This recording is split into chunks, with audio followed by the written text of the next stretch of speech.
Thanks, Lonnie. I'm going to give you a quick update and reminder that our goal on the NIP project is to create multimodal connections between all the areas that the segment 3 NIP touches, with the goal of having future implementation of civic opportunities that can improve the aesthetics and function. Next slide, please.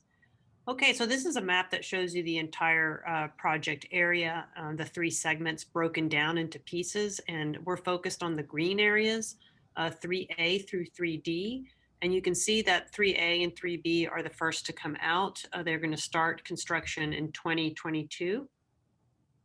Next slide. And so the big milestone that just happened a couple weeks ago was the posting of the record of decision.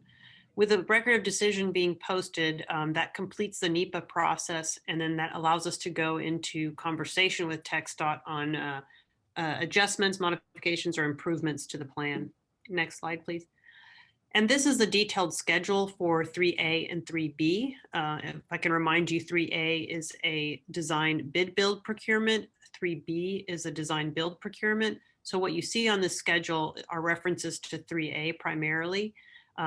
What happens there is that whatever we do for highway aesthetics that we're developing right now get included in this issuance, this 3B. And what they've done is that they've asked all the design build firms to submit their qualifications this past January. They're going to shortlist from that list, and to those shortlisted firms, they will issue a draft RFP. And what's important about that, that's our deadline right there, April of this year, because we need to get our highway aesthetics package included in that draft RFP. That TxDOT is assisting us with that, so that we can get input from the design build teams from April through July before the final RFP is issued. That input is going to be very important for us to help modify our highway aesthetics. And you can see the goal for the end of the year is the project letting for 3A. That means they will invite those design build teams on December. Going to the next slide. So we're focused on Midtown, this area you can see here, and the reason is because of that different procurement. If we go to the next slide, we are able to work with TxDOT directly with their engineers, resolving the complex geometries of this area. You can see that the bridge crossings and the caps are largely diagonal crossings. Street crossings are diagonal crossings to the trench. So that poses some complexities with the span of these and the things that we can and can't do on the top of these. You can also see all the areas in blue are the acquisitions that Rice Management District has, and you can see the ION is directly across from Metro. We have many stakeholders in this area. We have, in addition to Metro, of course, City of Houston, OSTL Media, Midtown, Museum Park, Super Neighborhood, all these different stakeholders and constituents are informing what happens here. So if we can go to the next slide. So we were kind of focused on what's above in the caps and these bridges, but down below there's a trench that's being constructed. And so the details of how the panel system, the fencing, the lighting, all that gets done is being informed right now with our interactions with the TxDOT engineers, and this information gets applied to the other parts of the project. So next slide, there we go. We are focused on how can we plant on top of these caps. So in this area, it's very complex, as I mentioned, because of the spans that we're not able to do tree wells in all locations. So we've come up with a raised planter detail for both planting and the lawn, and ways to provide shade where trees can't go. And if you look at the next slide, please. And so we have 5 bridges that cross this area, and they will either be planted with tree wells, as in this LaBranch Street example that's also applied to Alameda Road. And then the other bridges, like Austin Street, get this planting buffer and a trellis.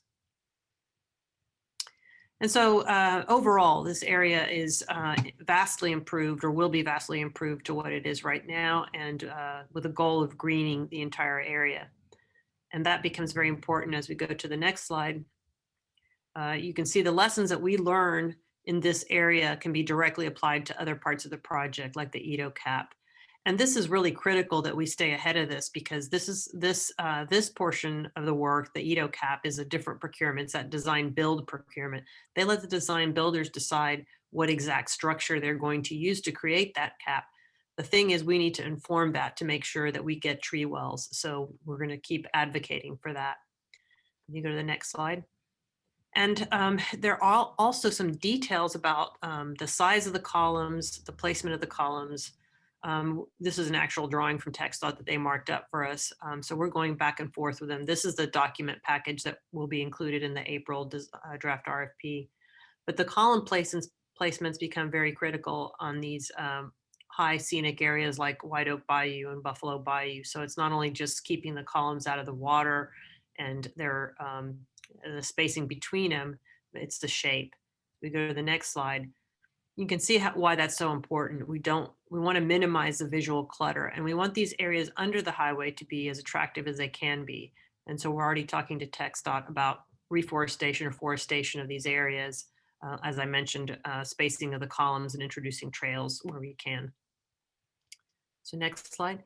And all these greening exercises that we're doing across the project are to the aim of getting this green loop feel around downtown, where the concrete highway encircled downtown before. We want to create new pathways for pedestrians and cyclists to experience the downtown area in a much more pleasant way, comfortable way.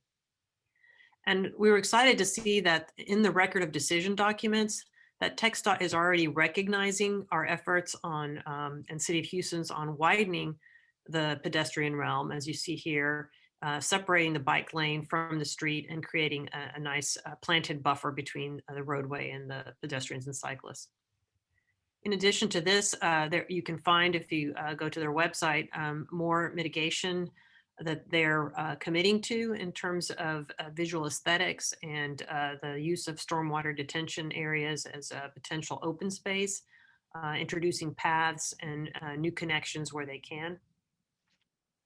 And lastly, the strategy for moving forward on all these segments is that there's got to be good communication between all these different stakeholders and groups. And TxDOT has created 4 working groups that will focus on things like access to downtown, safety, opportunities to enhance something, the impact to our communities. And this communication network has already started and will continue throughout the project.